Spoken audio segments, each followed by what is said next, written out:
From Studio 1A in Tampa, Florida, comes a talk show that really feels your pain and tells you like it is.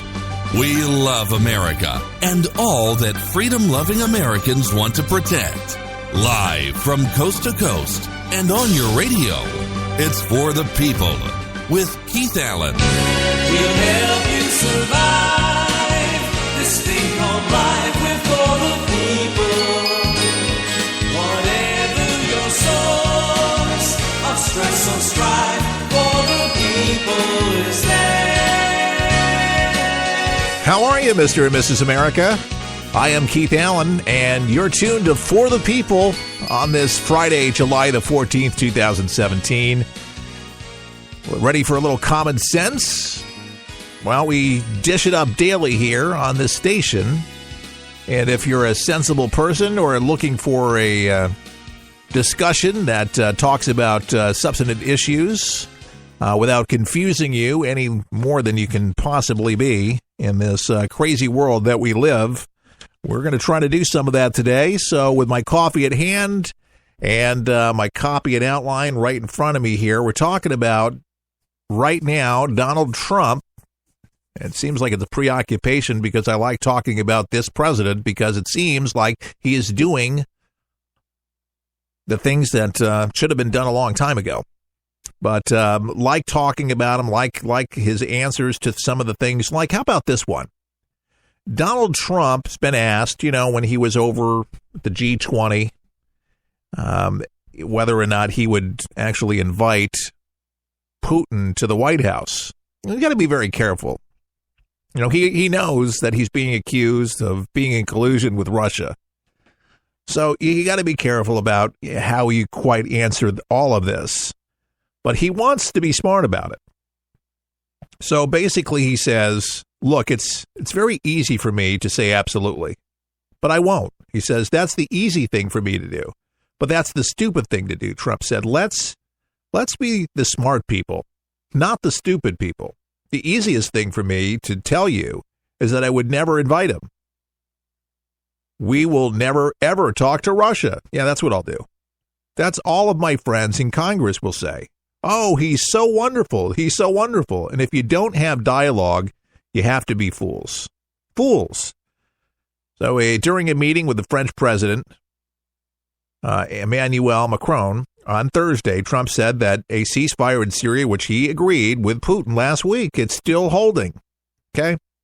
But we'd be fools not to talk to Russia. Putin will come to the White House. When? Hasn't made any decision. It's going to happen anytime soon. Don't know. But, with a scandal going on or ties to Russia with Trump Jr. and all of this, I don't think it's going to happen soon. All of them denying allegations of collusion. But there's publications of his son's emails showing Donald Jr. did solicit dirt on Hillary Clinton from a Russian contact, but not showing that he was at fault for anything still, but still having to answer questions for it, field questions from reporters. That's going to be it's going to be the constant. It's going to continue. And to me, it would be really nice just to get this over with one hearing, one confession, and be done with it so everybody can just hear about it and put this to rest like a sleeping dog once and for all. Let's just get done with this.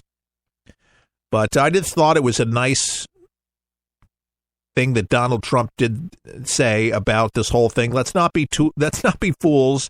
If you don't have dialogue, you have to be fools. And I think that's a smart thing to keep the channels open. And by doing that, we got a ceasefire, and so many people that could have been killed or would have been killed, that's been averted for right now. How long this thing sticks, we don't know, but it's a miracle. A lot of people are saying that it is. And it starts with leadership. It starts with Donald Trump looking him eye to eye, towering over Putin, and coming up with something that means something. And we need to start rebuilding our relationship with Russia. The Russian reset with Hillary Clinton, John Kerry, did not work, didn't hold, and it allowed Russia to do things that they shouldn't have done. But they were posturing, just like China's posturing. looking to fill the void. And what was that void, folks? The void was leadership.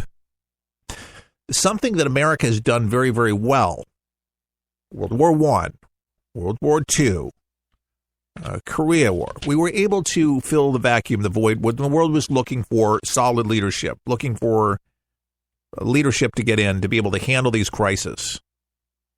They looked to us, but they haven't been looking to us for 8 years under Barack Hussein Obama.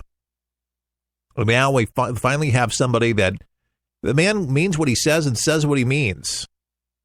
And he's got some pretty darn good people that are at work for him and working for him, and that's a beautiful thing. But it continues to be the narrative. And it's not just CNN, it's not just CBS or, just one particular news outlet. This Russian attorney, is still, how she got in, who let her in. Of course, now Dems are just saying that it was a simple visa, that she was there to represent her clients on a very important case. So a brief timeline released overnight helping to resolve the questions of how Natala got in or even had legal permission to be in the U.S. And it also shows multiple Obama agencies were involved, fact, on multiple occasions in granting access to her after she was initially denied any visa. So according to this timeline, it was released by Homeland Security, more or less says the Obama Justice and Homeland Security Departments granted her a special type of parole to be in the U.S. from September 2015 through February 2016 to work on a court case, as I mentioned, in New York. And after that expired, according to DHS, the State Department issued her a B1, B2 non-immigrant visa in June of 2016, according to DHS, just in time for her meeting with Trump Jr. Trump's son-in-law, Jared Kushner, and then campaign chairman Paul Manafort. So the former U.S. attorney, he allowed the attorney to work into the U.S., then denied an extension. So the newly revealed meeting has revived congressional scrutiny of the campaign, alleged coordination with Russia, since intermediary told Trump that the lawyer had some dirt on him. So there you go, folks. Trump Jr. has said that in hindsight that he would have done things differently. His father on yesterday, took a more different tone.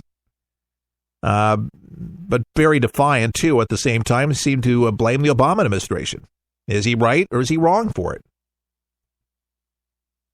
I mean, the son, obviously, smart enough to realize if something, was smelling, and basically he said it smelled all over because what she promised she didn't deliver. So what do you do when you're a businessman and you're having a meeting with somebody says they have some information and they don't bring it, you kick them out. 20 minutes is not a big meeting. Because if she had some serious dirt on Hillary Clinton, like she said she did, he was turned off, and that was the end of it. But again, any connection to Russia whatsoever, she's a Russian attorney.